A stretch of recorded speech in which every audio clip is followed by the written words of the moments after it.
3 ಎಕರೆ ಜಮೀನು ಇಟ್ಕೊಂಡಿದ್ರು ಹೆಣ್ಣು ಕೊಡಲ್ಲ. ನನ್ನ ಮಗಳು ಬಂದು ಇಲ್ಲಿ ಜೀವನ ಮಾಡಬೇಕಾ? ಸ್ನೇಹಿತರೆ, ನಿಮ್ಮ ಸ್ವಾಮಿ ತುಮಕೂರು ಇವತ್ತು ಕೊಬ್ಬರಿ ಸುಲಿಯೋದು ಎಷ್ಟು ಕಷ್ಟಕರ ಅಂತ ನೀವೇ ನೋಡ್ತಾ ಇರ್ಬೋದು.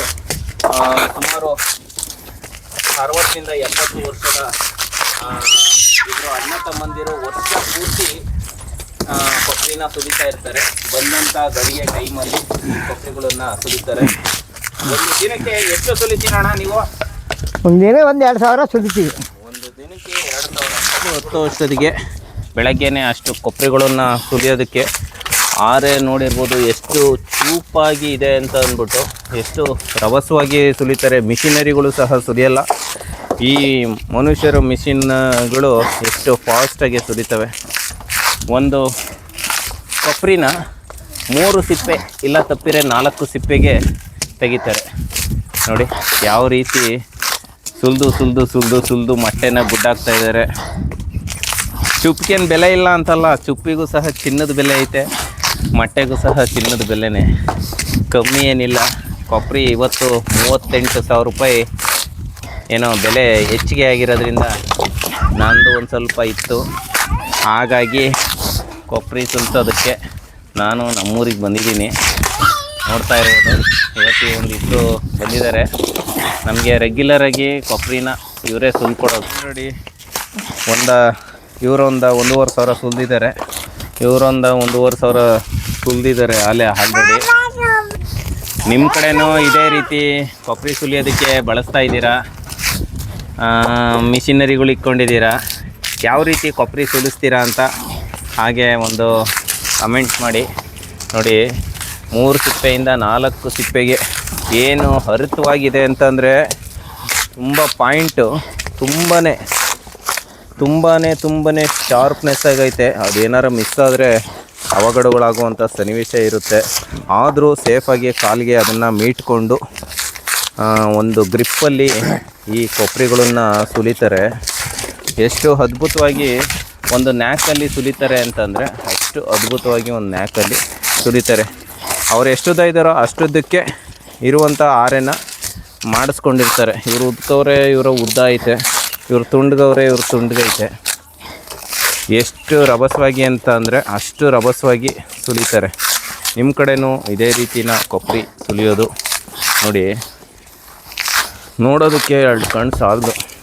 ಹಿರಿ ಜೀವಗಳು ಈ ಕಲೆ ಮುಂದಿನ ಪೀಳಿಗೆಗೆ ಇರುತ್ತೋ ಇರಲ್ವೋ ಗೊತ್ತಿಲ್ಲ, ನಶಿಸಿ ಹೋಗ್ಬೋದು. ಕೊಬ್ಬರಿ ಸುಲಿಯೋರು ಸಹ ಕಮ್ಮಿ ಆಗ್ಬೋದು ಅಂತ ಹೇಳೋದಕ್ಕೆ ಇಚ್ಛೆ ಪಡ್ತೀನಿ. ನನಗೂ ಸಹ ನಾನು ಸಣ್ಣದಾಗಿ ಏನು ಅಮ್ಮಮ್ಮ ಅಂದರೆ ಒಂದು 500ರಿಂದ 1000 ಕೊಬ್ಬರಿ ಸುಲಿಯೋವಂಥ ಅನುಭವ. ಆದರೆ ಇಲ್ಲಿರ್ತಕ್ಕಂಥ ಅಂಗೈ ಐತಲ್ಲ, ಈ ಅಂಗೈ ರಫ್ ಬರುತ್ತೆ.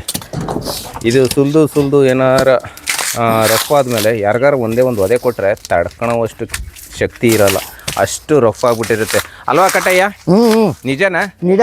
ಎಷ್ಟು ಹೊಲ್ಟು ಬಂದವೆ. ಎಷ್ಟು ವರ್ಷದಿಂದ ನೀವು ಕೊಬ್ಬರಿ ಸುಲಿತಿದ್ದೀರಾ? ನಾವು ಈಗಲೇ 60 ವರ್ಷದಿಂದಲೂ ಸುಲಿತಾ ಇದ್ದೀವಿ. 60 ವರ್ಷದಿಂದ ಸುಲಿತಾ ಇದ್ದೀರಾ ಕೊಬ್ಬರಿನ? ಏನು ರೇಟಿಂದ ಸುಲಿತಾ ಇದ್ದೀರಾ? ನಾವು 5 ರೂಪಾಯಿನಿಂದಲೂ ಸುಲ್ಕೊಂಬಂದಿದ್ದೀವಿ. 5 ರೂಪಾಯಿಯಿಂದ? 5 ರೂಪಾಯಿನಿಂದ ಸುಲ್ಕೊಂಬಂದಿದ್ದೀವಿ. ಇವತ್ತು ರೇಟು ನಿಮಗೆ ಗೊತ್ತಿದೆ, 5 ರೂಪಾಯಿಗೆ 1000 ಕೊಬ್ಬರಿ ಸುಲಿತಾ ಇದ್ರು. ಇವತ್ತು ಏನಲ್ಲ ಅಂದ್ರೆ 700-800 ರೂಪಾಯಿ ತಕ್ಕನು 1000ಕ್ಕೆ 800 ರೂಪಾಯಿ ಬೆಲೆ ಮಾಡಿದ್ದಾರೆ. ಆವಾಗ 1 ರೂಪಾಯಿ ಇಟ್ಕೊಂಡೋಗಿ ಸಂತೆ ಮಾಡ್ಕೊಂಬತ್ತಾ ಇದ್ರು. ಈಗ 1,000 ರೂಪಾಯಿ ಜೋಬಲ್ಲಿ ಇಟ್ಕೊಂಡೋದ್ರು ಬರಲ್ಲ, ಸಾಮಾನುಗಳನ್ನ ತಾಂಬರೋದಕ್ಕೆ ಆಗಲ್ಲ ಅಲ್ವಾ ಸ್ನೇಹಿತರೆ? ಬಿಸಿಲು ವಿಪರೀತ ಹೊಡಿತಾ ಐತೆ, ಅಲೆ ನೆತ್ತಿಗೆ ಬಂದ್ಬಿಟ್ಟಿದೆ. ನನಗೂ ಸಹ ತಂದು ನಾನು ಲೋಡ್ ಮಾಡ್ತಾಯಿದ್ದೀನಿ. ಇವತ್ತೊಂದು ಸಣ್ಣ ತುಣುಕು ನಿಮಗೆ ಈ ವಿಡಿಯೋನ ನಾನು ತೋರಿಸ್ತಾ ಇರೋದು. ಮಗರಾಯ ಅಲ್ಲಿ ಕೂತ್ಕೊಂಡು ಏನೋ ಮಣ್ಣಲ್ಲಿ ಆಟ ಆಡ್ತಾ ಇದ್ದಾನೆ. ಇಲ್ಲಿ ನಮ್ಮವರೆಲ್ಲ ಸುಲಿತಾ ಇದ್ದಾರೆ. ನಮ್ಮನ್ನು ನೋಡೋಕ್ಕೆ ನಾಯಿ ಸಹ ಬಂದ್ಬಿಟ್ಟೈತೆ. ಇಲ್ಲಿ ಸಂದಿಲಿ ಹೋಗ್ತಾಯಿತ್ತು. ನಮ್ಮ ಹಳೆ ಮನೆಗಳೆಲ್ಲ ಹಳ್ಳಿ ಸೈಡಲ್ಲಿ ಇದೇ ರೀತಿ ಇರ್ತಕ್ಕಂಥದ್ದು. ಪೇಟೆಗಳಲ್ಲಿ ಮೋಲ್ಡಿನ ಮನೇಲಿ ಇರ್ತೀವಿ. ಹಳ್ಳಿ ಸೈಡಿಗೆ ಬಂದರೆ ಈ ಥರ ಹಳ್ಳಿ ಮನೆ, ಹಳ್ಳಿ ಸೊಗಡು ಇದೆಲ್ಲ ಸಂಪ್ಲು. ಅಲ್ಲೆಲ್ಲ ಸೆಟ್ ಬ್ಯಾಕ್ ಅಂತ ಬಿಡಬೇಕು ಅಂತೀವಲ್ಲ ಸಿಟಿ ಸೈಡಲ್ಲಿ, ಇದೆಲ್ಲ ಹಳ್ಳಿ ಸೈಡಲ್ಲಿ ಸಂಪ್ಲು ಅಂತೀವಿ. ಇದು ಹೆಂಚಿನ ಮನೆಯಲ್ಲೇ ಯಾರೆಲ್ಲ ಇದ್ದೀರಾ? ಇದು ನಮ್ಮದು ಹಳೇ ಮನೆ. ಈಗ ಇದರಲ್ಲಿ ಕಾಯಿ ಪಾಯಿ ಕೊಬ್ಬರಿ ಹಾಕೋದಕ್ಕೆ ಜಾಗ ಮಾಡ್ಕೊಂಡಿದ್ದೀವಿ. ಈಗ ಇದು ಇರೋದಕ್ಕೆ ವಾಸ ಇರೋದಕ್ಕೆ ಮಾಡ್ಕೊಂಡಿರೋದು. ನನ್ನ ಅಮ್ಮ ಹಳ್ಳಿ ಮನೆ ಇದು. ಇದರಲ್ಲಿ ಕಾಯಿ ಕೊಬ್ಬರಿ ಇದರಲ್ಲೂ ಹಾಕ್ಕೊಂತೀವಿ, ಇದರಲ್ಲೂ ಹಾಕ್ಕೊಂತೀವಿ. ನಿಮಗೆ ಇದನ್ನು ಕಲಿಸ್ಕೊಟ್ಟವ್ರು ಯಾರು? ಕೊಬ್ಬರಿ ನಾವೇ ಯಾರು ಕಲ್ಸಲ್ಲ, ಯಾರು ಕಲಿಸಿಲ್ಲ, ನಾವೇ ಕಲ್ತ್ಕೊಂಡಿರೋದು. ನೀವೇ ಕಲ್ತ್ಕೊಂಡಿರೋದು. ನೋಡಿ ನೋಡಿ ಕಲಿತಾ ವಿದ್ಯೆನ ಇದು. ಹಾಂ, ಯಾರು ಕಲ್ಸಕ್ ಬರಲ್ಲ ಸುಳ್ಳು. ಹಾಂ ನಾವು ಹಿಂಗೆ ಐಡಿಯಾ ಹೇಳ್ಕೊಡ್ತಾರೆ, ಹಾಂ ಹಿಂಗೆ ಸುಲಿಬೇಕು ಹಿಂಗೆ ಸುಲಿಬೇಕು ಅಂತ. ಹಾಂ ಹಾಂ ನಾವೇ ಕಲ್ತ್ಕೊಂಡು ರೂಢಿ ಆದಂಗೆ ಹಾಂ ಹಾಂ ಹಾಂ ಹಾಂ ಮೈ ಬಗ್ಗಲ್ಲ.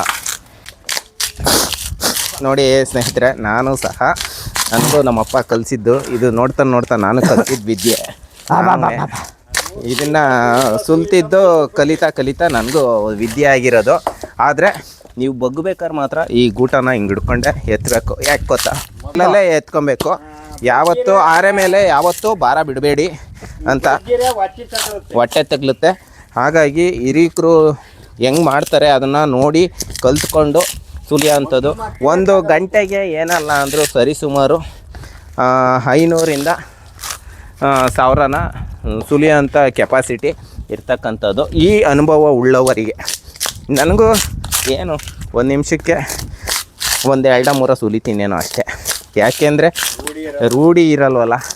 ಹಾಗಾಗಿ ನಾನು ಇದನ್ನು ಒಂದು ಮುಂದಿನ ಇದರಲ್ಲಿ ಆರೆನ ನನ್ನ ಹತ್ರನೂ ಒಂದು ಇಟ್ಕೊಂಡಿದ್ದೀನಿ.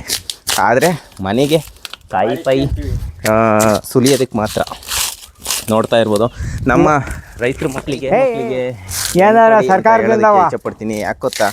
ರೈತರ ಮಕ್ಕಳು ಎಲ್ಲ ಪ್ಯಾಟೆಯಲ್ಲಿರೋರಿಗೆ ಕೊಡ್ತಾರೆ. ಪ್ಯಾಟೆಯಲ್ಲಿ ಅವನು ದನ ಕಾಯ್ಕೊಂಡಿರಲಿ, ಪ್ಯಾಟೆಯಲ್ಲಿ ಹಾಂ ಪ್ಯಾಟೆಯಲ್ಲಿರೋನು ಏನಾರು ಒಂದು ಕೆಲಸ ಮಾಡ್ಕೊಂಡಿರಲಿ, ಅವ್ನಿಗೆ 10,000 ಸಂಬಳ ಬರ್ತಿರಲಿ. ಸಿಟಿಲಿರೋರಿಗೆ ಹೆಣ್ಣು ಕೊಡ್ತಾರೆ, ಆದರೆ ಹಳ್ಳಿಲಿರೋರಿಗೆ ಅವನು ಜಮೀನು ಇಕ್ಕೊಂಡಿದ್ರು ಹೆಣ್ಣು ಕೊಡಲ್ಲ. ನನ್ನ ಮಗಳು ಬಂದು ಇಲ್ಲಿ ಜೀವನ ಮಾಡ್ಬೇಕಂತಾರೆ. ಯಾರೋ ಹಂಗೆ ಮಾಡಿದ್ರೆ ಮುಂದಿನ ದಿನಗಳಲ್ಲಿ 100 ಎಕರೆ ಜಮೀನು ಇರೋನೇ ಸಾಹುಕಾರ, ಸಿಟಿಲಿರೋನೇನಲ್ಲ ಅಂತ ಹೇಳೋದಕ್ಕೆ ಇಚ್ಛಪಡ್ತೀನಿ. ಯಾರೆಲ್ಲ ನೋಡ್ತಾ ಇದ್ದಾರೆ ನಾನು ಫಸ್ಟ್ ಟೈಮು ನನ್ನ ಯೂಟ್ಯೂಬ್ ಚಾನಲ್ನ, ಹಾಗೆ ಒಂದು ಲೈಕ್ ಮಾಡಿ, ಒಂದು ಕಮೆಂಟ್ ಮಾಡಿ, ಹಾಗೆ ಸಬ್ಸ್ಕ್ರೈಬ್ ಮಾಡೋದನ್ನು ಮರಿಬೇಡಿ ಅಂತ ಹೇಳ್ತಾ, ವಿಡಿಯೋ ಇಷ್ಟ ಆದರೆ ನಿಮ್ಮ ಸ್ನೇಹಿತರಿಗೆ ಶೇರ್ ಮಾಡಿ. Thank you.